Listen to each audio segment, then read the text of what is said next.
All right, what is going on, everybody? Welcome back to another day of SaberSim's DFS office hours. Today is Saturday, January 31st of 2026. Looking ahead here, we have a 14-fight MMA card ready to get underway soon. We have an early NBA showdown. Good luck to all of you playing that slate. For the rest of the day, we have EPL soccer, we have COD, we have more NBA, we have NHL, we have golf, and we have League of Legends, so plenty of DFS action coming at you all weekend long.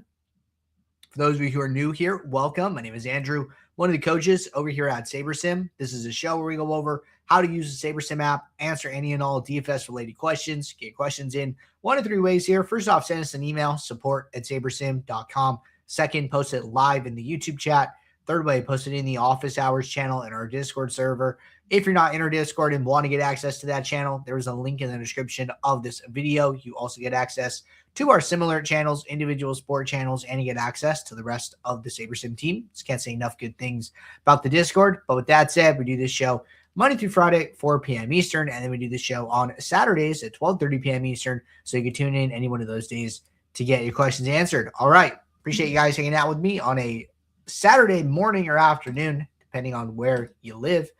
Got SaberSim pulled up on the screen. Did have a number of questions come in prior to the show, so we will start there and then see where things take us. All right. Next question. Can you show some ways to get ROI and sim win rate higher using NBA Minimax as an example? Okay, so what you're going to want to do, in my opinion, is you're going to want to study the lineups that are actually executing the thing that you want, right? So like, hey, I'm trying to get higher sim ROI. I'm trying to get higher sim win rate. You know, what do those portfolios of lineups look like? So I'm going to go back to yesterday. And we're going to go find the mini-max. All right. So far, so good. Let's let these results load.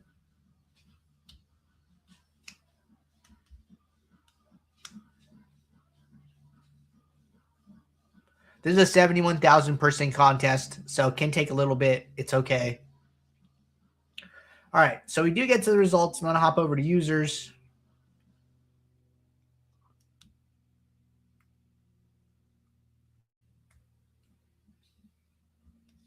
Still taking a little bit.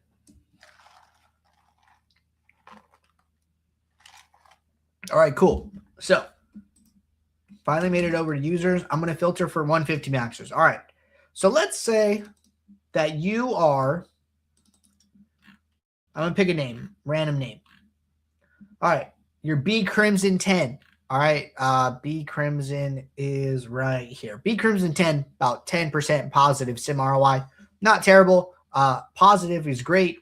Some of the higher sets are like in like the 40, 30%. So like, hey, you know, I want to get a little bit better. I want to see if I can like raise that up.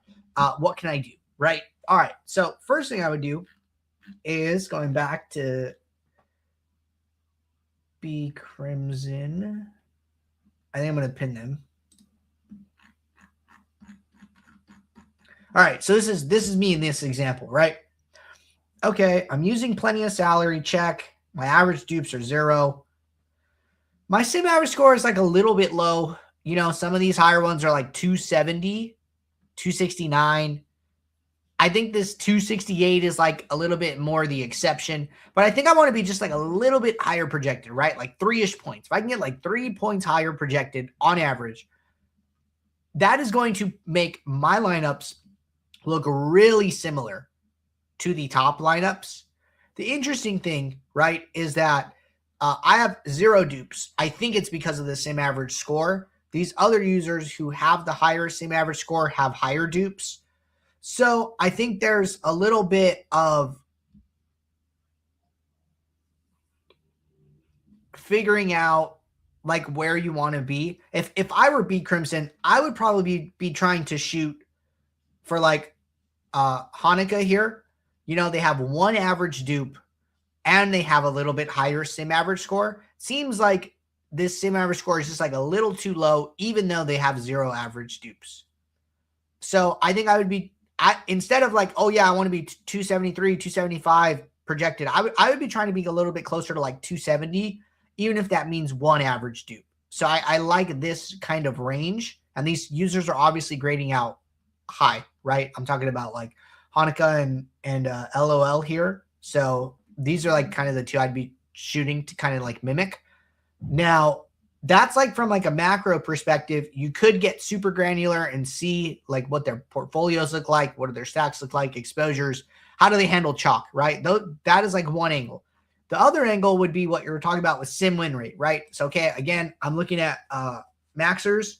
Now, what I would be trying to do is figuring out, okay, these sim win rate players, like what do their lineups look like?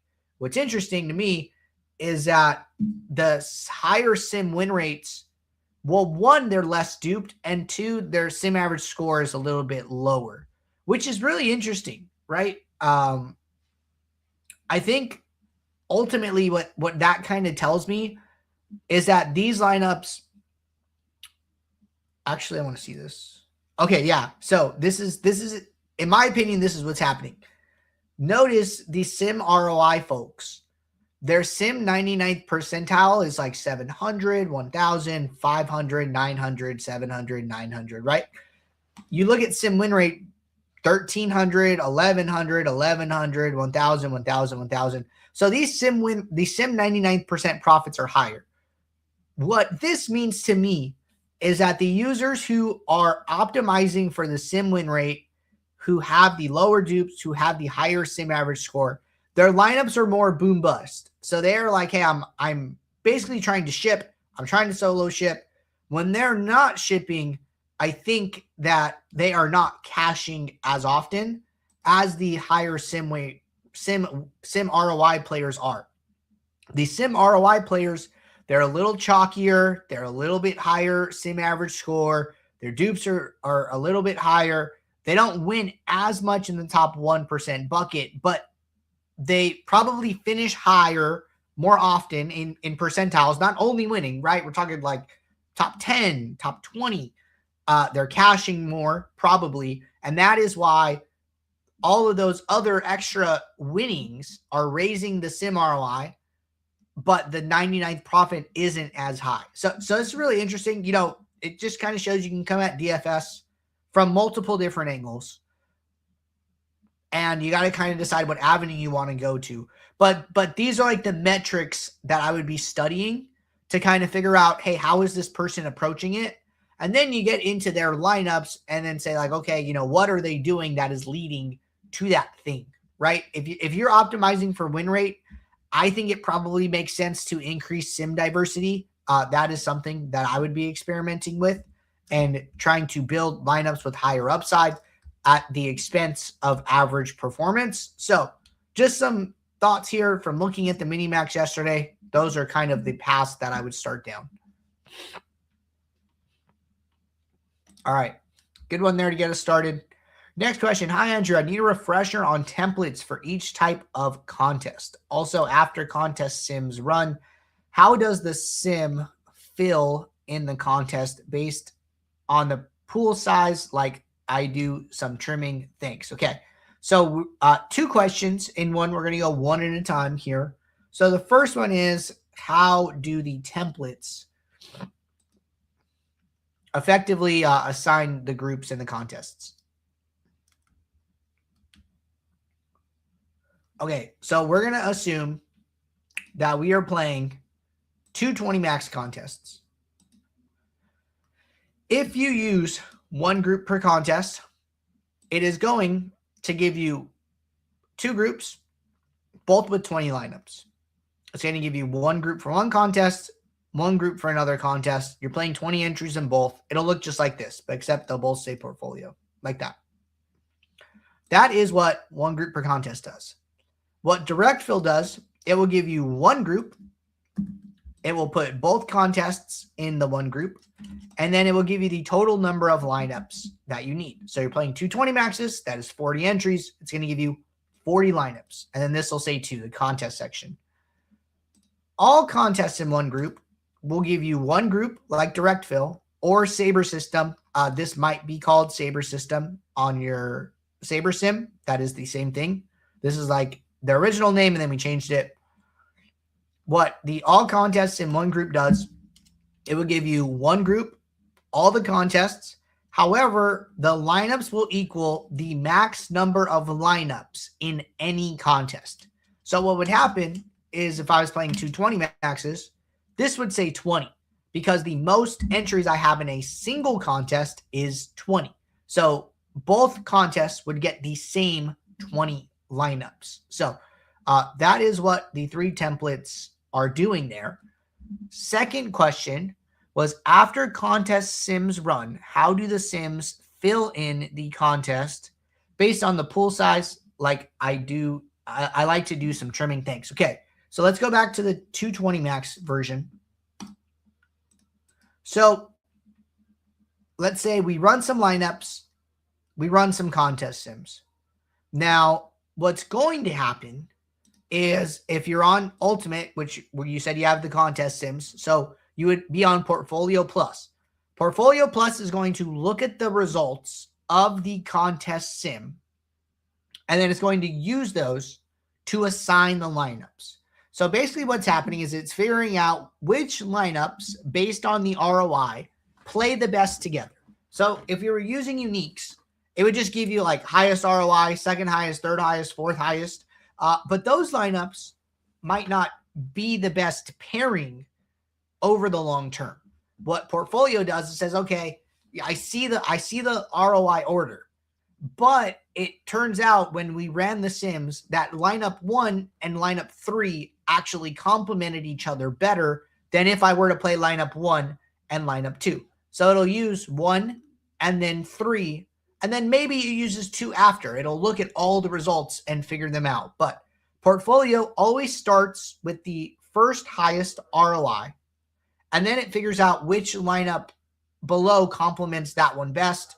Then the next one complements the 2 that came before. Then the next one complements the 3 that came before, and et cetera, et cetera. So it's filling them in a really intelligent way. It's also filling them top down as far as groups go. So this group gets filled first, and then the second group. So the thing to note with that is that if you have this avoid duplicates across lineup groups turned on, well, the first 20 lineups that get used are not available for group 2.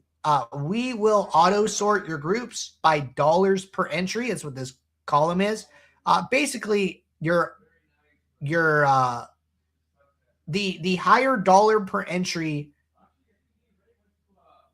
contests effectively matter more for your portfolio, right? If you're playing 2 contests, but one of them is a 25-cent 20 max and one of them is a $5 20 max, well, the $5 20 max matters so much more to your portfolio because it makes up most of your entry fees. We want to make sure that one gets the best lineups first, and then the second best lineups can go into the lower dollar per entry contest. So that's what's happening here with portfolio groups, orders. You can always reorder them. You can drag and drop like this. You can click on other columns like fee or different things like that to reorder them as well. All right. Next question. Hi, Andrew. Could you do a refresher on the correlation slider? And also, do you late swap every time there is an update before the next game on a slate? Good question. So 2 questions. We're going to go one at a time. First one is correlation slider. What is the correlation slider doing? So the correlation slider is effectively making it more likely players who are positively correlated end up in the same lineup together, or it is pushing players who are negatively correlated further away.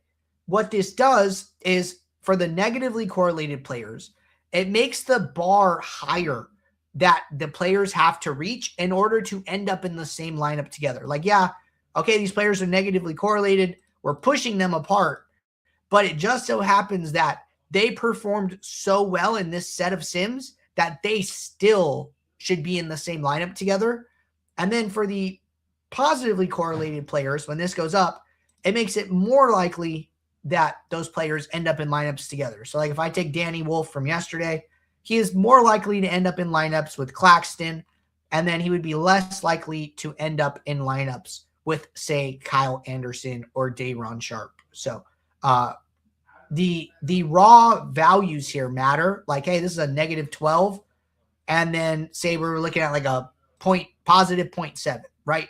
So the correlation slider is effectively an amplifier. Well, it would push Sharp further away than it would push Traore closer together, because 0.7 is just absolute value in terms of absolute value smaller than 0.12 in the negative direction. All right, second part of the question was, do you late swap every time there is an update before the next game on a slate? Good question. I do not, just to be frank. Well, it's going to depend. I'm a little bit subjective in my analysis here. Not everyone feels the same way, and that's okay. Some people like to swap at every swap window, and I respect it, but I don't do that. So what I do is I pull up the NBA lineup alert channel in Discord. I like to look at the sims and basically determine, hey, do I think these sims are important enough for me to swap? So now that is the subjective part, if I think that it matters enough.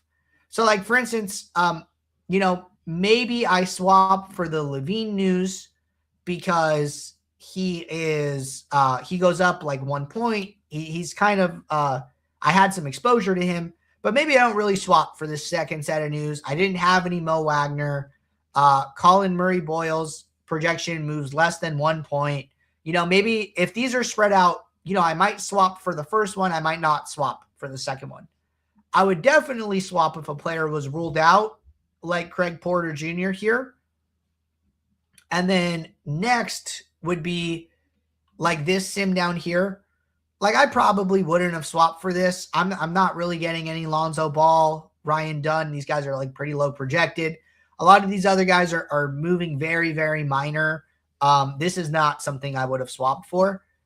The only thing with that, right, is that there is still like live ownership being released.